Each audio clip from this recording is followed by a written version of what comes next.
저는 지금 대학원 3학년입니다. 그래서 이제 기말고사 기간을 보내고 있는데요. 지금 이 자리에도 눈에 좀 생기가 없거나 이렇게 눈가리가 맛이 좀 가신 분들이 있다면 아마 대학생이거나 대학원생일 가능성이 매우 높습니다. 왜냐하면 지금 다 기말고사 기간이기 때문인 것이죠. 기말고사가 되면 모든 사람들이 종말론자가 됩니다. 학교에서 외치는 거죠. 마라나타, 아멘 방학이 어서 오시옵소서. 그래서 막 하루하루 외치면서 방학이 어서 오시옵소서. 그렇게 하루하루를 견디고 있지 않을까 싶습니다. 여러분 왜 방학을 기다릴까요? 방학에는 쉴 수 있기 때문이죠. 아마 이 자리에는 벌써 방학 기간 때 내가 어떻게 방학을 좀 보낼까 계획해 놓으신 분들이 계실 것입니다. 뭐 좀 재정적으로 여유가 있으신 분들이라면 방학 때 이렇게 해외여행을 좀 계획하신 분들이 계실 수 있을 것 같고요. 뭐 아니면 요번에 이제 방학에 저희 해외 선교 있지 않습니까? 그래서 해외 선교를 준비하고 계신 분들도 있을 것이고, 또 뭐 부지런한 분 같은 경우는 영어 공부를 해서 뭐 토익 자격증, 토플 자격증을 준비하고 계실 것이라 생각됩니다. 아까 예배 전에 이제 윤희 친구 한 명이랑 같이 커피 마시면서 얘기했는데 이 친구는 군대를 준비하고 있더라고요. 근데 요즘 군대는 또 뭐 시험 쳐서 준비해서 들어가야 된다고 합니다. 억지로 끌려가는 건데 왜 공부를 해야 되는지 잘 모르겠지만 어쨌든 방학 때 군대 갈 준비를 하고 있었습니다. 저도 방학 기간이 다가오면서 이제 매일매일이 좀 설레더라고요. 내가 이 그지 같은 시험만 끝내면 이제 난 뭐 하면서 쉴까? 막 얼마나 자유로울까? 막 9시간씩 자야지, 10시간씩 자야지 이런 생각을 하는 거죠. 그러다가 다른 사람은 방학을 어떻게 보낼까 궁금해서 제 앞에 계신 친한 전도사님께 여쭤봤습니다.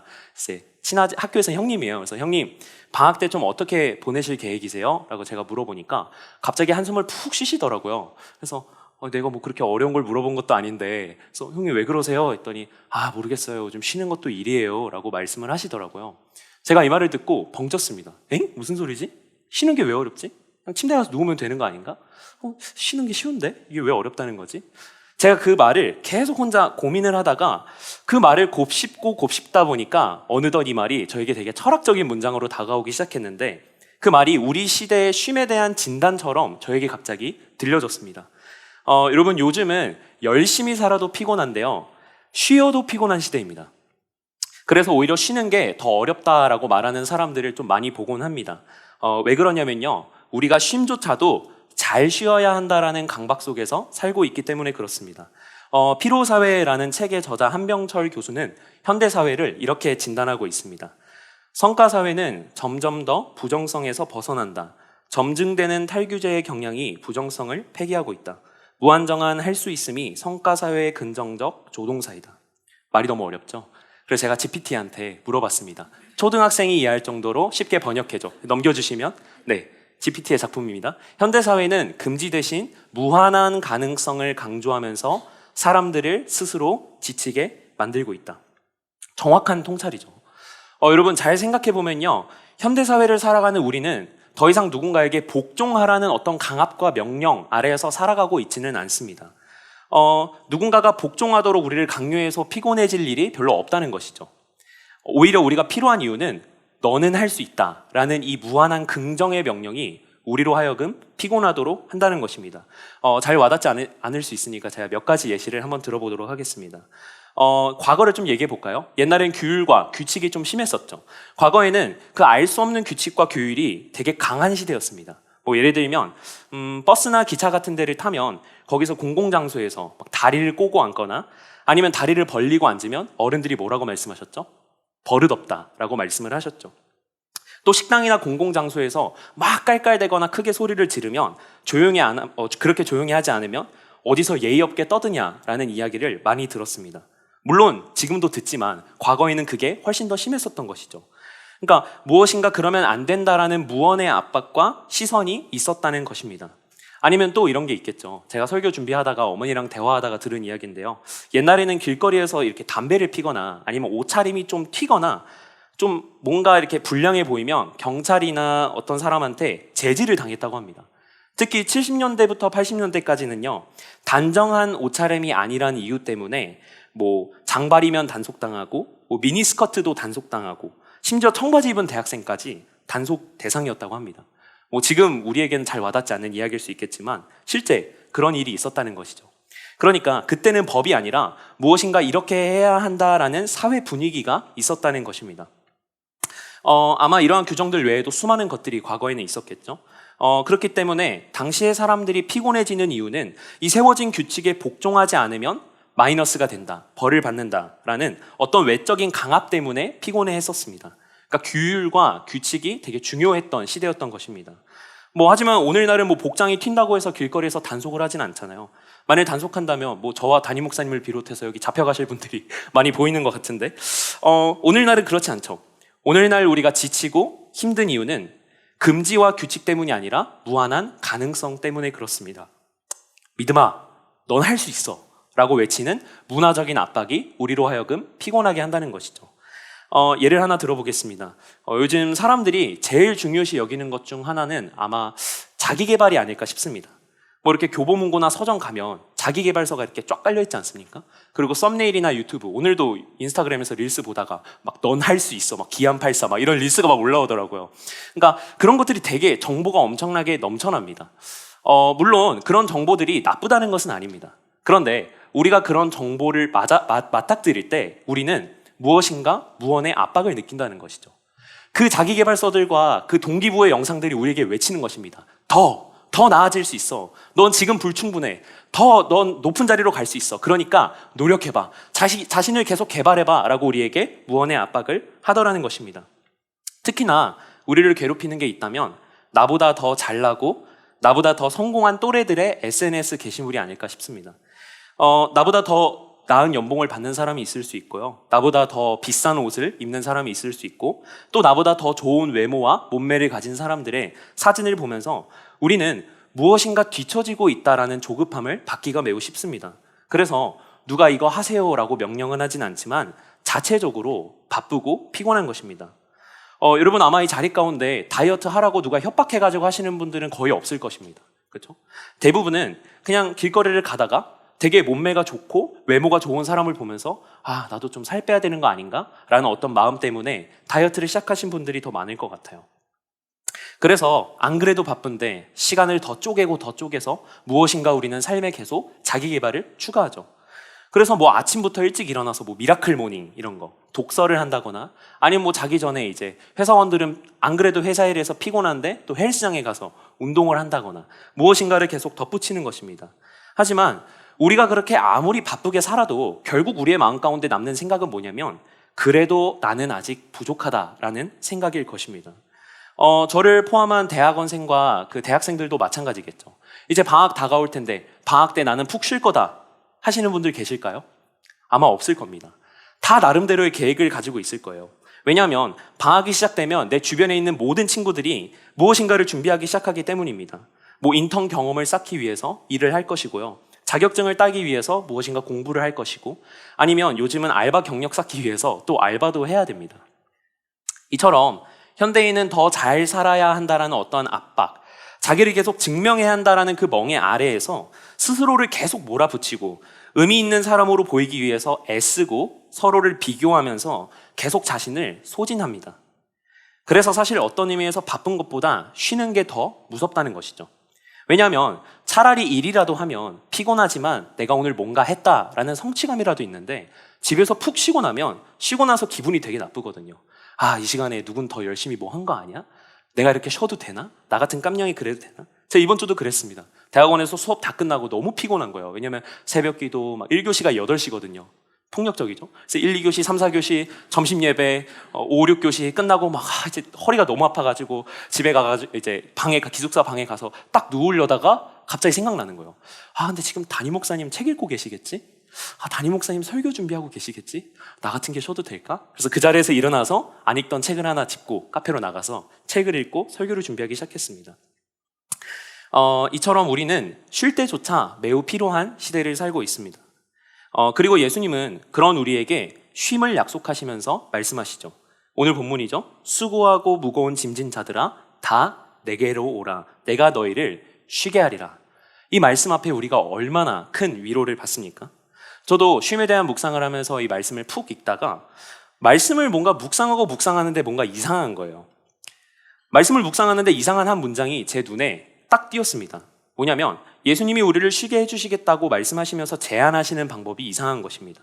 어떤 방법이냐면 내가 너희를 쉬게 할 것인데 나의 멍에를 매라라고 말씀을 하십니다. 쉬고 있는데 또 다른 짐을 지라는 것이죠. 이건 마치 회사가 이제 끝나서 힘들어 죽겠는데 교회 와서 봉사하면서 쉬어. 좀 이런 말처럼 느껴지잖아요. 그래서 이 말씀을 보면서 아니 이게 무슨 뜻이지? 주님께서 왜 이렇게 말씀하셨지? 이 말씀을 이해하기 위해서는 우리는 세 가지 멍에에 대해서 좀 이해할 필요가 있습니다. 첫 번째 멍에입니다. 첫 번째 멍에는 율법주의입니다. 이거는 오늘 본문 당시 시대 때 사람들이 메고 있던 멍에입니다. 여러분 예수님께서 말씀하신 이 무거운 짐을 이야기할 때 당시 사람들이 메고 있던 이 무거운 짐은 율법주의였습니다. 예수님께서 활동하시던 그 사회는 겉으로 보기에는 되게 경건한 사회였습니다. 당시 사람들은 하나님의 율법을 계속 연구했고요. 지키고 그것을 가르치는 것에 가르치는 것이 삶의 중심에 있었던 시대였습니다.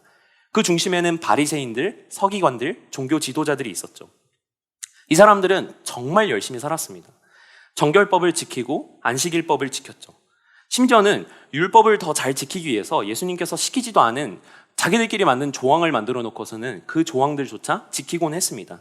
예를 들면 안식일에는 일을 하지 마라 라고 하면 이제 특히나 요즘 포스트 모더니즘 같은 시대는 일이라는 정의가 뭔데요? 이렇게 이제 나오잖아요. 상대성이 있다 보니까 그 사람들도 되게 세부적으로 규칙을 나눠 놓은 거죠. 그래서 예를 들어서 안식일에 몇 걸음 이상 걸으면 그건 일이다. 이런 규정도 있었고요. 현대 시대로 따지면 밥을 짓기 위해서 불을 지피는 거. 그것도 노동이다.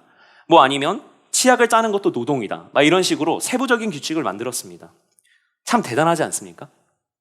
하나님의 율법을 지키기 위해서 무진장 애를 쓰면서 살고 있잖아요.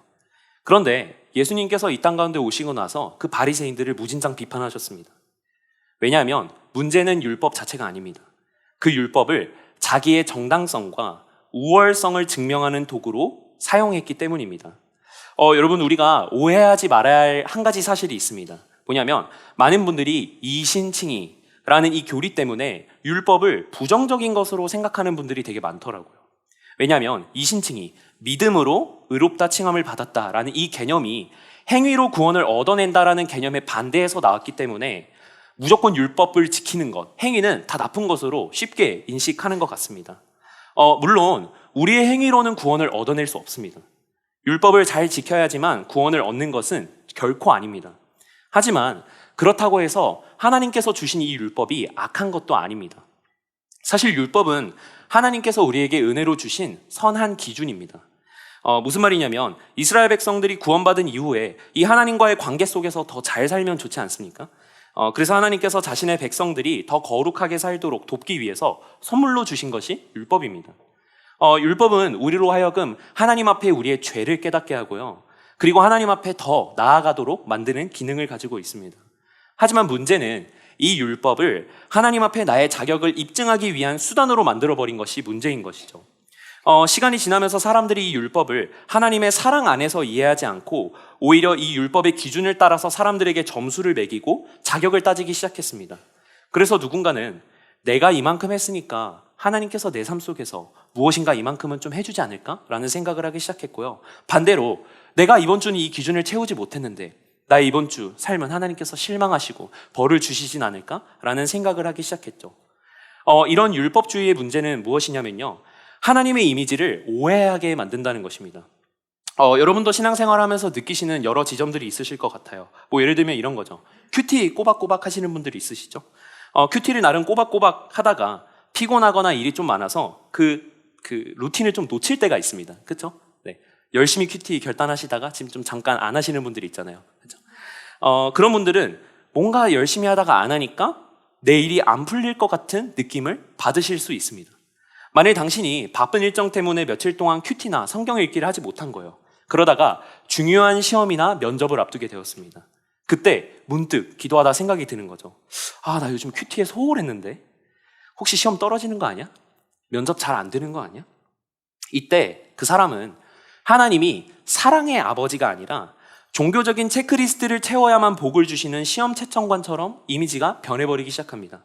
아니면 이런 분들 계실 수도 있죠. 요즘 헌금을 잘 못 냈는데 하필 그 주에 뭔가 뜻대로 일이 잘 안 풀리는 겁니다. 그때 우리는 이렇게 생각할 수 있죠. 혹시 내가 헌금을 잘 못 냈더니 하나님이 실망하신 거 아닐까? 내가 혹시 그거에 대한 벌을 받고 있는 건 아닐까? 라고 말이죠. 원래 헌금은 하나님 앞에 나의 마음의 감사의 표현이어야 하는데 자기도 모르게 하나님과의 관계를 기브앤테이크의 관계로 이미지로 이해하게 되어버린 것입니다.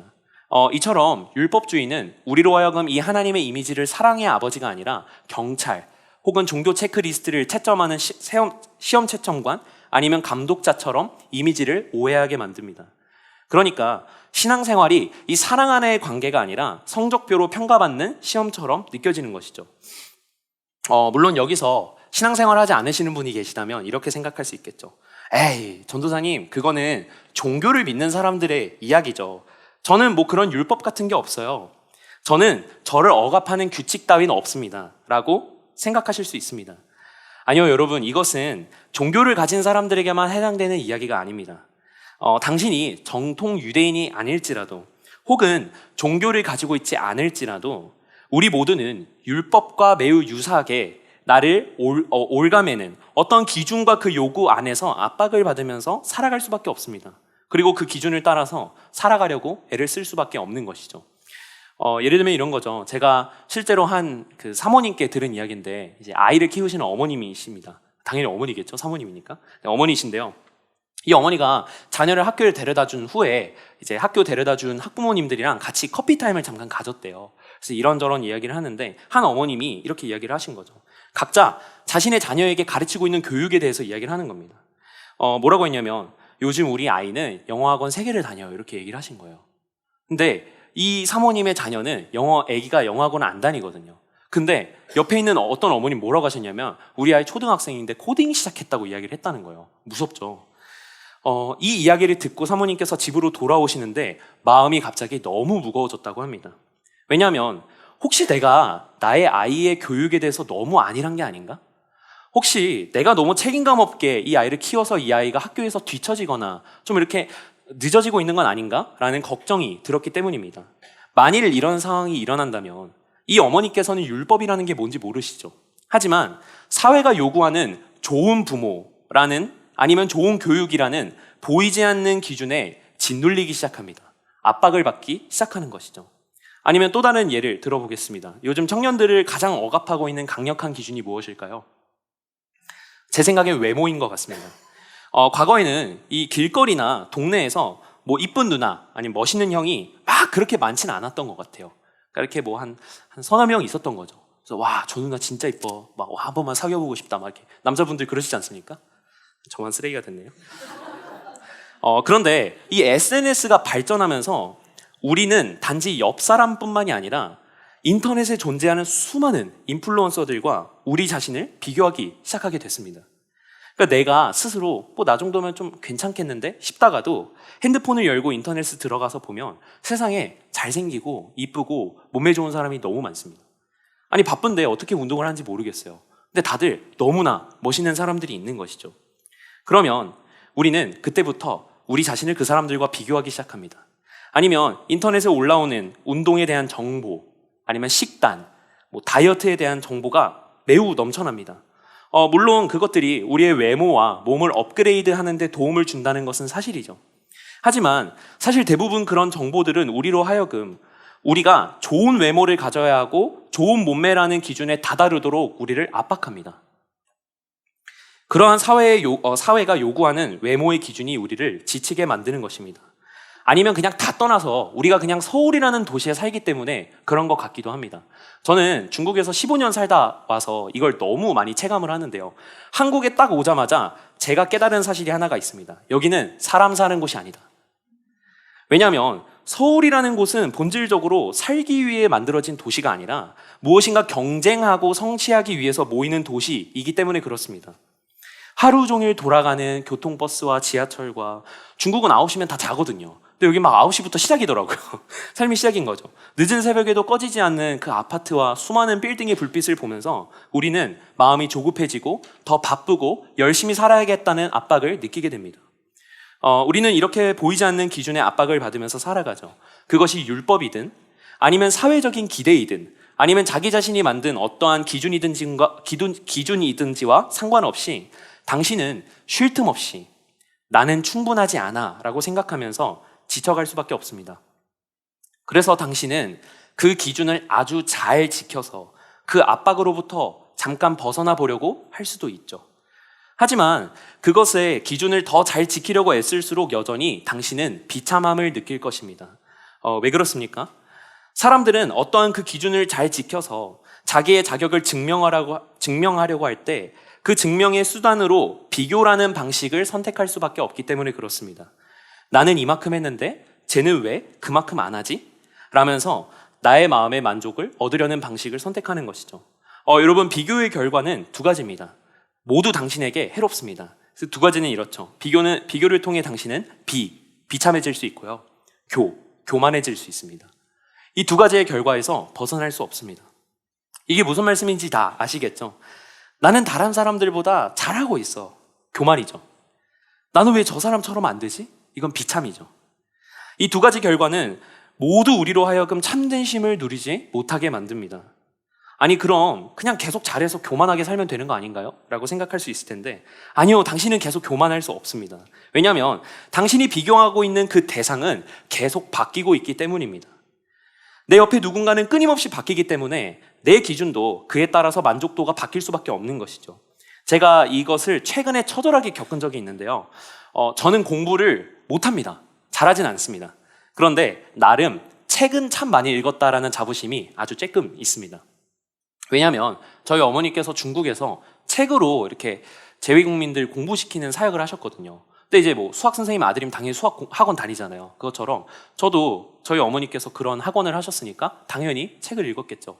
그래서 뭐 중학생 때부터 눈에 들어오지도 않는 데미안 이런 걸 읽으면서 일주일에 한 권씩 읽고 독후감 4페이지 써라. 그럼 인터넷에 베꼈다가 또 다시 써와 이러면 다시 쓰고, 그리고 그 내용을 가지고 토론을 합니다. 초등학생들 6명이서 이제 토론을 하는 그런 시간을 가졌었습니다. 그렇게 제가 15년을 보냈으니까 꽤 많은 책을 읽었지 않았겠습니까? 그래서 제 안에 이런 교만함이 있었던 것 같아요. 항상 누군가랑 대화할 때 그래도 내가 너보단 좀 더 많이 알걸? 그래도 내가 너보단 책 많이 읽어봤을걸? 이라는 교만함이 제 안에 있었습니다. 그러다가 얼마 전에 이정규 목사님 아시죠? 시간교회 이정규 목사님이 저희 대학원에 특강으로 오셨어요. 그래서 이제 저희 담임 목사님이랑 친하지 않습니까? 그래가지고 저 담임 목사님 제자입니다. 만나주십시오. 이랬더니 내 사랑하는 친구의 제자네요 하면서 만나주셨어요. 그래서 카페에서 이런저런 이야기를 하면서 어떻게 공부를 해야 될지, 설교를 위해선 무엇을 해야 될지 이런저런 피드백을 받았습니다. 그렇게 조언을 듣다가 어떤 책을 읽었는지에 대한 이야기를 좀 했어요. 그래서 이정규 목사님께서 저에게 물어보셨습니다. 전도사님, 혹시 청교도 존 오웬이라는 사람의 책을 읽어보신 적이 있습니까? 그때 제 입가에 미소가 번지기 시작했습니다. 왜냐하면 전 한국에 나와 있는 존 오웬 시리즈를 다 읽어봤기 때문이죠. 학부생 때 정말 죽을 힘을 다해서 그 책, 물론 머리에 남아있진 않아요. 내용을 물어보시면 알 수 없지만 분명히 줄을 읽어가면서 읽긴 다 읽었습니다. 제가 당당하게 얘기했죠. 목사님, 저 존 오웬 시리즈 다 읽어보셨습니다. 근데 전도사님이 씩 웃더니 목사님 말씀하시는 거예요. 영어로요? 당황스럽더라고요. 그래서 아니요, 저 영어 못합니다. 한국어로 읽었습니다. 그러자 그 목사님께서 눈빛이 살짝 이렇게 하더니, 전도사님, 존 오웬 원어를 보면요, 책이 그 한 전집이 24권입니다. 근데 아까 읽으셨다고 말한 그 한국에 나온 거는요, 24권 중에 5권을 축약해서 나온 번역본입니다. 라고 이야기를 하시더라고요. 제가 그때 참 많이 낮아졌습니다. 아, 내가 읽은 건 전집이 아니었구나. 내가 죽어라 읽은 책이 24권 중에 5권이라고? 이것뿐만이 아닙니다. 계속 폭행을 당했어요. 전도사님, 기도에 대한 책 많이 읽으십시오. 기도도 많이 하시고 기도에 대한 책도 많이 읽으십시오. 그래서 한 5-6권이면 되려나? 그래서 목사님 몇 권 읽으셨어요? 했더니 뭐 한 80권 읽은 것 같아요. 라고 하시더라고요. 전 그날 깨달았습니다. 나는 책을 읽어본 적이 없다. 여러분, 마찬가지일 것입니다. 당신이 돈이 좀 있어서 우월감을 잠깐 느낄 수 있으며 잠깐 교만할 수는 있습니다. 그런데 여러분, 일론 머스크 옆에 갖다 두면 여러분들 교만하실 수 있겠습니까? 아니요. 처절하게 비참해지겠죠. 당신의 외모에 대해서 자부심을 좀 가지면서 우월감을 느끼실 수 있겠지만 옆에 칼인 하나 박보검 갖다 놓으면 여러분들 어떠시겠습니까? 죄송합니다.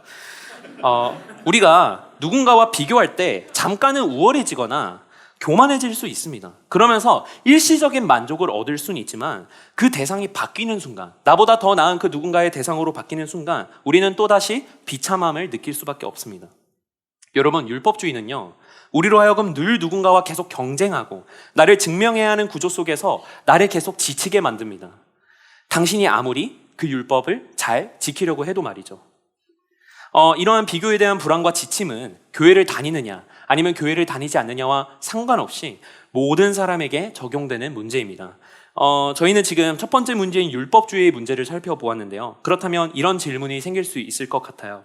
만일 어떠한 기준이 나를 짓누른다면 그러면 그 기준 자체로부터 벗어나버리면 되는 거 아닌가? 라는 생각이죠. 아마 오늘날 많은 사람들이 이 길을 선택하는 것 같아요. 이것이 바로 두 번째 멍에인 율법 폐기주의입니다. 저는 오늘날에는 율법주의라는 멍에보다는 이 두 번째 율법 폐기주의라는 멍에를 메고 살아가는 사람들이 훨씬 많지 않을까 생각합니다. 율법 폐기주의가 뭐냐면요, 율법주의가 우리를 억눌렀다면 이제는 그 반대로 그 기준 자체를 버려버리고 나 스스로가 그 기준이 되는 것입니다. 물론 이건 전통적인 의미에서 율법 폐기주의와는 조금 다를 수 있지만 결국 하나님 없이 내가 내 삶의 기준이 되겠다라는 점에서 전통적인 율법 폐기주의와 동일한 뿌리를 가지고 있습니다. 그러니까 규칙이나 기준이나 그 어떤 것도 더 이상 나에게 필요 없다라고 생각을 하는 것이죠. 여러분, 이게 처음에는요 굉장히 자유롭고 해방적으로 보입니다. 나는 더 이상 신이라는 존재의 기준에 매이지 않아. 남들이 나를 평가하는 기준도 다 벗어 던질 거야. 나는 나를 정의해. 난 내가 최고라고 생각해. 나만의 길을 가면 되는 거지. 뭐 그렇게 복잡하게 살아. 라는 말은 아주 쿨하게 들리죠. 근데 여러분, 정말 그럴까요? 겉으로는 되게 자유로워 보일 수 있습니다. 그런데 사실 이 말에는 더 무서운 멍에 하나가 숨겨져 있습니다. 그건 바로 이제부터는 내가 나를 오로지 증명해야 한다라는 부담감입니다. 누군가도 나를 판단하지 않는 대신 이제는 나는 나 자신을 판단하고 관리하고 입증해야만 합니다.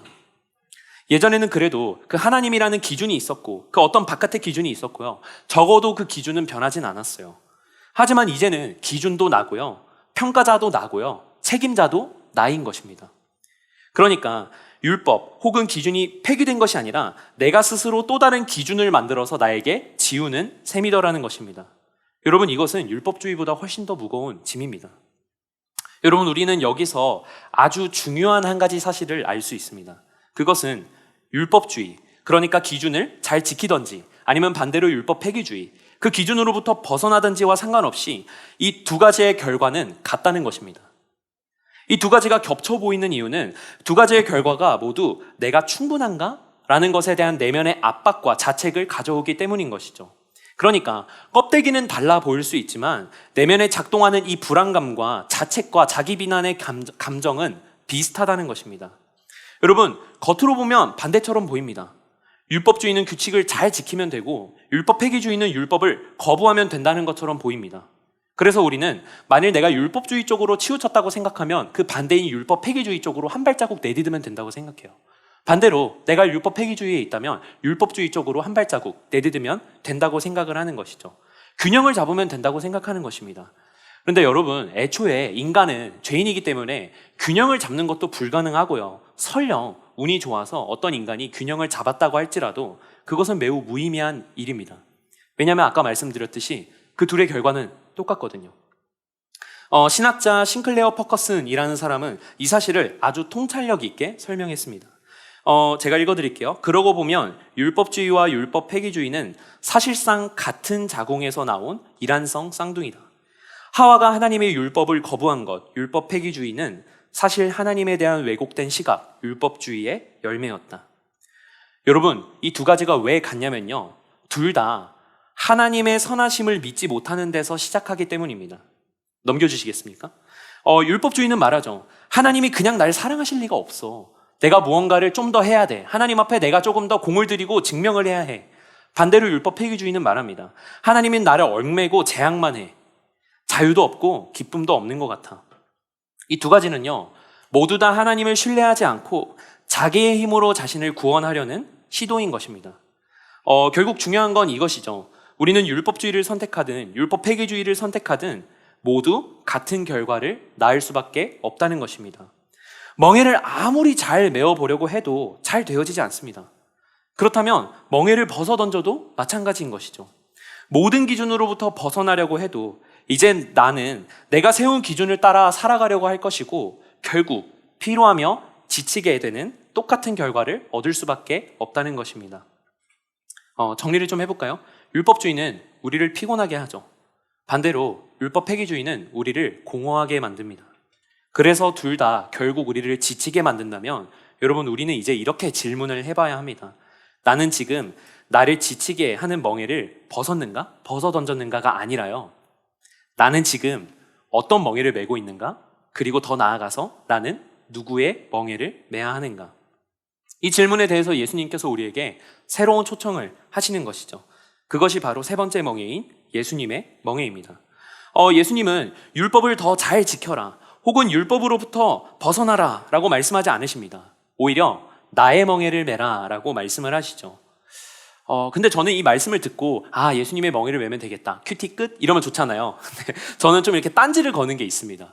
잘 생각해 보니까 예수님의 멍에가 제일 무거운 것 같은 거예요. 여러분, 예수님의 요구가 바리새인들의 요구보다 더 가벼웠다고 생각하십니까? 아니요, 저는 그렇게 생각하지 않습니다. 왜냐하면 실제로 말씀을 읽어보면 예수님이 우리에게 요구하신 기준은 오히려 바리새인들이 요구한 기준보다 말도 안 되게 높은 기준으로 높기 때문입니다. 주님께서 제자들에게 요구하신 것은 바리새인들이 요구한 것보다 훨씬 더 어렵고 힘든 것들이었습니다. 당시 종교 지도자들은 간음이 죄라고 가르쳤죠. 그런데 주님께서 말씀하셨습니다. 여자를 보고 음욕을 품는 자는 간음한 자다라고 말씀하셨습니다. 더 지키기 어렵게 확장된 것이죠. 종교 지도자들은 이야기를 했죠. 이웃을 사랑해라. 그런데 주님께서 말씀하셨습니다. 네 원수도 사랑해라. 예수님께서 말씀하셨죠. 오리를 가고자 한다면 십리를 동행하라 라고 말씀하셨고, 오른뺨을 때리면 왼뺨을 내어놓으라고 주님께서 말씀하셨습니다. 심지어 더 나아가서는 자기를 부인하고 십자가를 지고 나를 따라야지만 너희는 진정한 제자가 될 수 있다 라고 말씀하셨고요. 누구든지 자신의 목숨을 얻고자 한다면 잃을 것이다 라고 말씀하셨습니다. 자기를 높이려고 하는 자는 낮아질 것이고 낮추려고 하는 자만이 높아질 것이다 라고 말씀을 하셨고요. 네가 가진 것을 다 팔아서 가난한 자에게 주고 나를 따르라 라고 도전하셨습니다. 무엇을 먹을까, 무엇을 마실까, 무엇을 입을까 염려하지 말고 너희는 먼저 그의 나라와 그의 의를 구하라고 주님께서 우리에게 요구하셨습니다. 여러분, 예수님의 요구가 쉬워 보이십니까?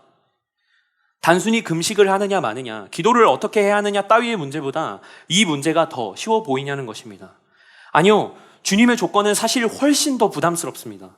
부담을 넘어서서 이 요구 앞에 섰을 때 바리새인들의 요구 앞에서는 그 부담보다 비교할 수 없을 만큼 더 큰 절망감과 스트레스를 우리는 받을 수밖에 없습니다. 제가 20살 때 이 예수님의 가르침을 따라서 살아가고자 결심한 그 날부터 저는 하루하루가 생지옥이었습니다. 왜냐하면 예배당에 앉을 때마다 그 지킬 수 없고 너무나 높은 그 기준이 저를 억눌렀기 때문입니다. 그것을 지키지 못한 저의 모습이 정죄당하는 것처럼 여겨졌기 때문이죠. 여자를 보고 음욕을 품는 자는 가늠한 자라는 말씀을 제가 지키려고 한 순간부터 저는 하루에도 수없이 나를 정죄하는 목소리가 제 안에 들려왔습니다. 이 더러운 놈, 넌 죄인이야. 너 왜 지키지 못해? 원수를 사랑하라는 말씀을 들으면서 그 말씀을 지켜보려고 애를 써봤지만 아무리 지켜보려고 해도 나에게 담당되어져 있는 순원이 예배를 빠질 때 욕이 나오는 건 참을 수가 없더라고요. 그런 저의 모습을 직면할 때마다 미칠 지경이었습니다. 주님, 저 왜 이렇게 사랑이 없죠? 저 왜 이렇게 분노가 차오르죠? 그렇게 주님의 요구대로 살아가지 못할 때 내가 너무 미워졌고요. 날마다 스스로 더 채찍질을 하면서 살아보았지만 그때 결국 저에게 나타나는 결과는 스스로에 대한 학대일 뿐이었습니다. 그래서 매번 예배 때마다 하나님 앞에 위축됐던 것 같아요. 그리고 하나님 앞에 섰을 때 너무 두려웠습니다. 하나님, 이번 주도 저 제대로 살지 못했습니다. 죄송합니다. 고해성사밖에 할 수 없었거든요. 분명히 주님께서는 나의 멍에는 가볍다라고 말씀하셨습니다. 그런데 그분께서 요구하신 것들은 저에게 결코 쉽게 여겨지지 않았습니다. 근데 여러분, 왜 예수님께서는 자신의 멍에가 가볍다라고 말씀하셨을까요? 저는 이 답을 훗날 십자가에서 찾았습니다. 여러분, 주님의 멍에가 우리에게 가벼운 이유는 주님께서 그 무거운 짐을 우리에게 홀로 맡기지 않으셨기 때문입니다. 오히려 그분께서 그 모든 무게를 지고 십자가에서 직접 지셨습니다. 여러분, 그리스도께서는요, 우리를 정죄하던 그 율법의 조항 하나하나의 무게와 우리를 짓누르고 자기 검열과 비교의 무게를 십자가에서 모두 친히 짊어지셨습니다. 그분께서는 우리의 영혼이 평안을 누리게 하기 위해서 그 모든 정죄와 하나님의 진노를 홀로 십자가에서 받아내시면서 돌아가셨습니다. 그래서 십자가에서 예수 그리스도께서는 외치셨죠. 나의 하나님, 어찌하여 나를 버리셨나이까?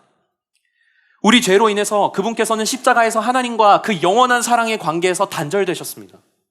그리고 그 단절로 인해서 우리가 헤아릴 수 없고 감당할 수 없을 만큼의 그 거대한 불안과 거절감이 그리스도의 십자가 위에 얹혀지기 시작했습니다. 그런데 그리스도께서는 그 십자가에서 그 모든 불안과 두려움을 받아내셨습니다.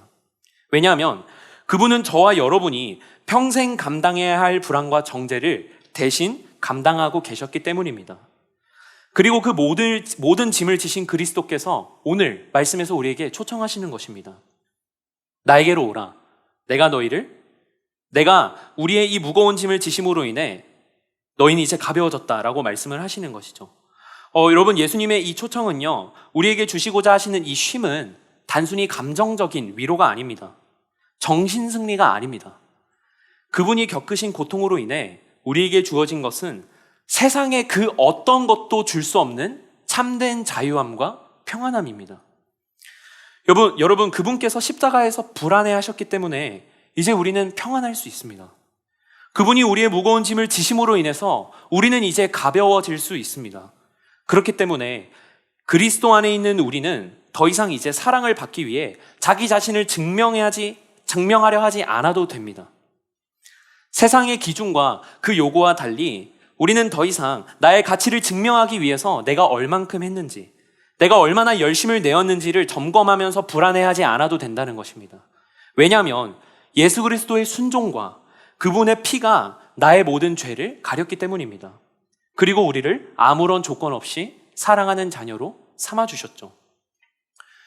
여러분, 이 시간 여러분들에게 권면드리고 싶습니다. 예수 그리스도의 멍에를 메시기 바랍니다. 그분께 여러분의 삶을 완전히 맡기시기 바랍니다. 나의 삶의 통제권이 나에게 없음을, 그 철저히 무능력함을 하나님 앞에 고백하시기 바랍니다. 그리고 그분의 멍에 아래로 함께 들어가는 것입니다. 그때 비로소 우리는 쉴 수 있습니다. 그리고 자유할 수 있습니다.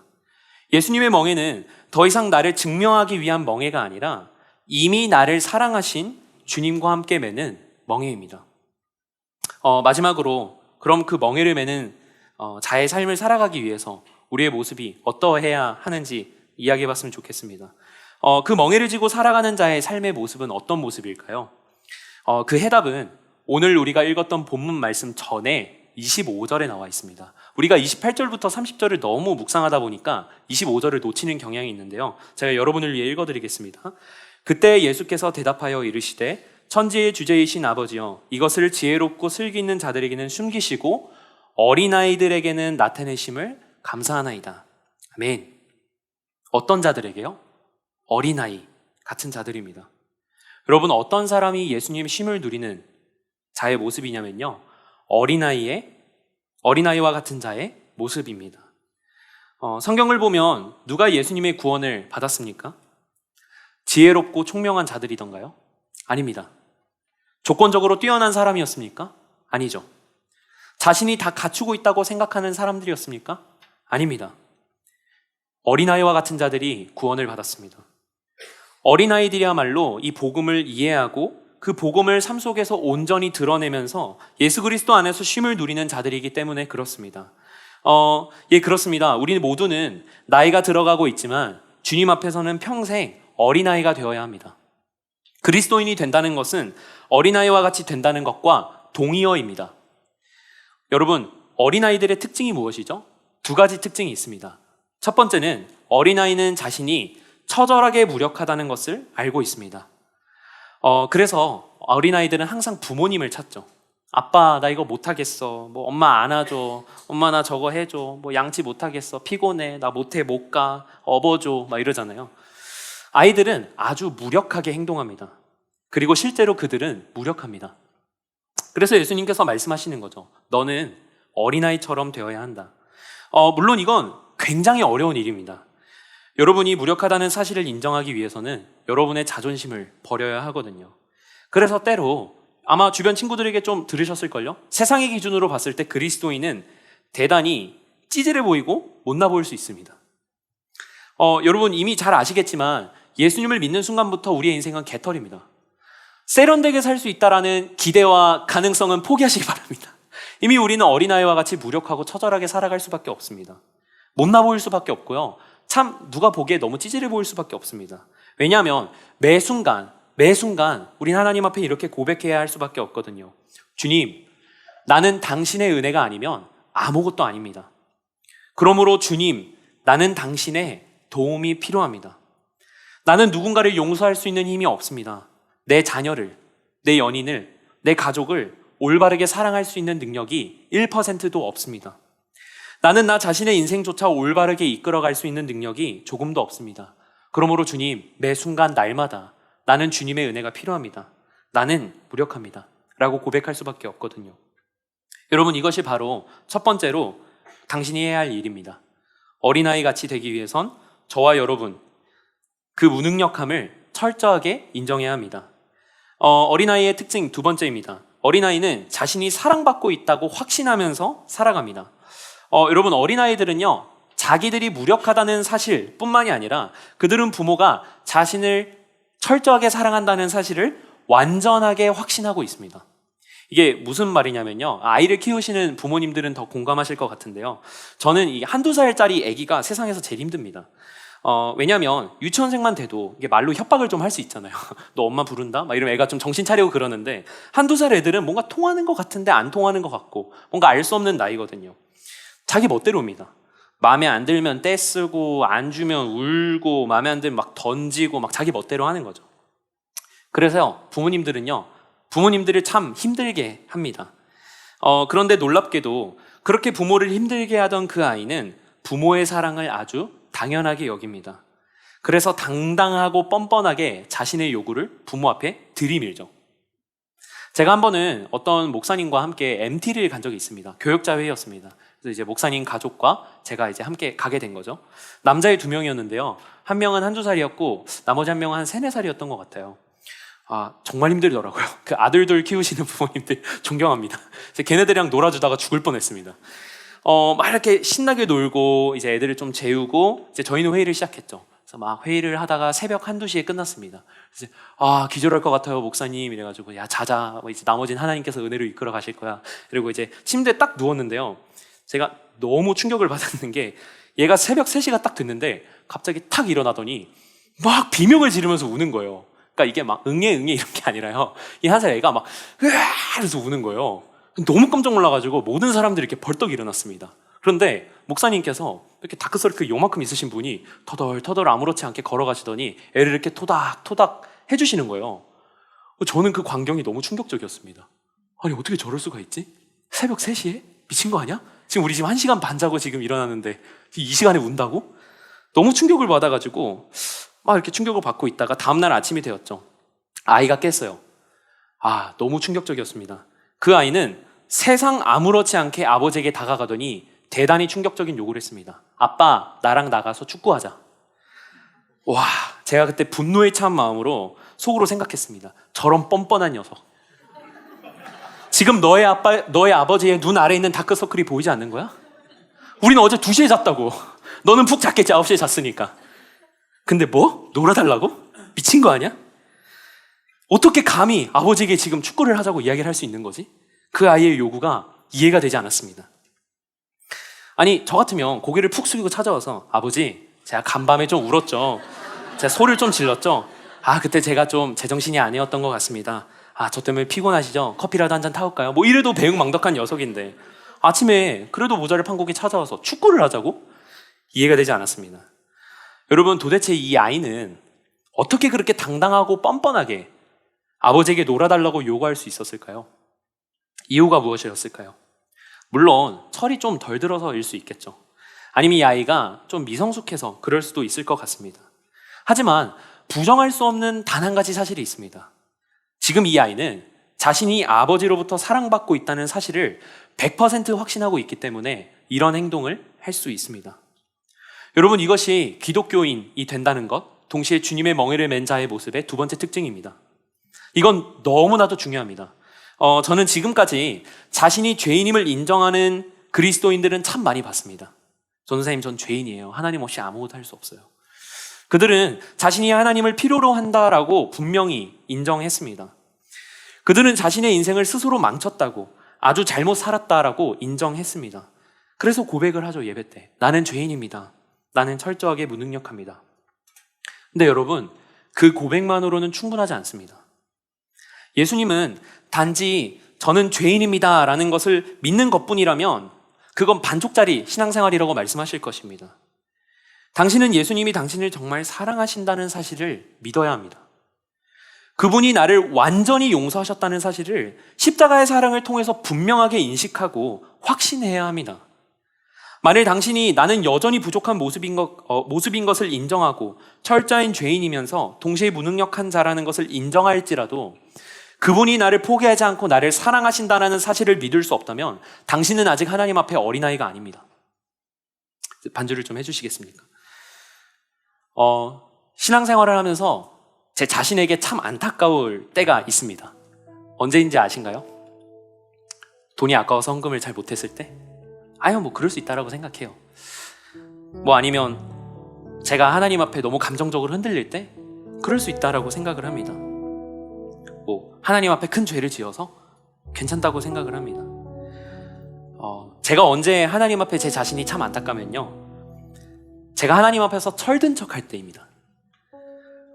처음 하나님을 만났을 때 제 신앙생활은 그냥 온통 비명이었습니다. 하나님을 만난 순간부터 저는 하나님 앞에 매일매일 본당 가가지고 한 게 비명 지르는 것밖에 없습니다. 그분 앞에서 매일매일 애통해했습니다. 왜냐하면 상황이 너무 힘든 것도 맞지만 그 힘든 상황을 앓을 분이 한국에 아무도 없었거든요. 찾을 분이 그분밖에 없었습니다. 20살에 처음 한국에 와서 그 한국 생활을 시작했을 때 그 문화적인 차이에서 오는 그 어려움과 동시에 재정적인 어려움, 그리고 또 인간관계의 어려움과 같은 그 모든 문제를 하나님 앞에 들고 나아가서 바짝 엎드려서 매일매일 울었습니다. 왜냐하면 그분이 이런 나를 사랑하시고 포기하지 않으신다는 확신이 있었기 때문입니다. 나의 모든 마음을 이해하시고 공감하신다는 확신이 있었거든요. 나는 연약하지만 그분이 나를 사랑하시기 때문에 이런 나도 선한 길로 인도하실 것입니다 라고 계속 믿음으로 고백하고 선포했습니다. 그런데 이 신앙생활의 기간이, 이 신앙의 연차가 조금씩 늘어나면서 제 입술에서 그 애통의 고백이, 그 비명들이 사라지는 것을 느낍니다. 하나님 앞에 이 어린아이의 모습을 지나서 이제는 방문을 꼭 닫고 혼자 들어가서 끙끙대던 사춘기 아이의 모습으로 하나님 앞에 제가 서 있다는 사실을 참 많이 보게 됩니다.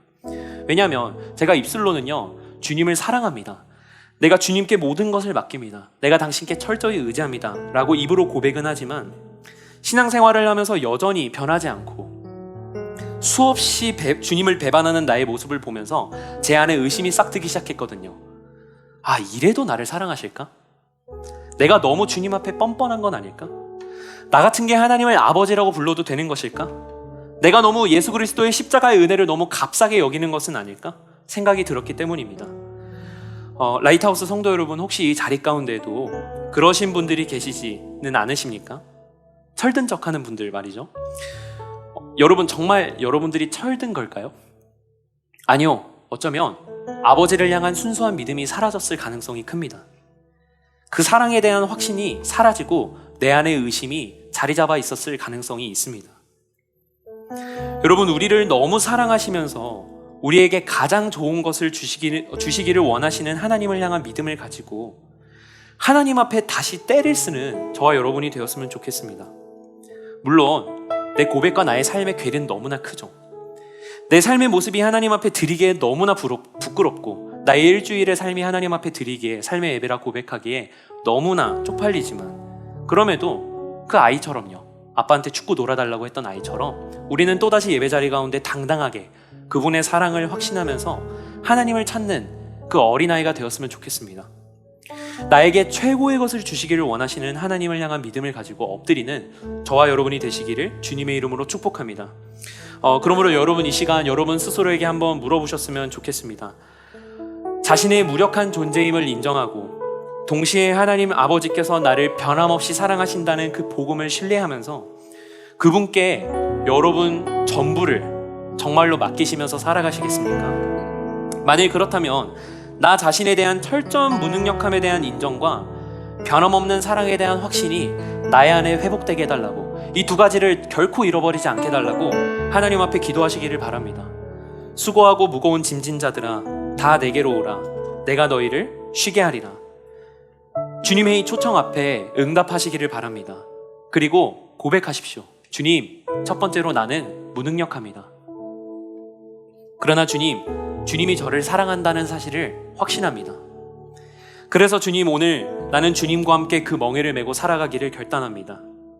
여러분, 이렇게 고백할 수 있을 때 그때 비로소 우리는 참된 쉼을 누리게 될 것입니다.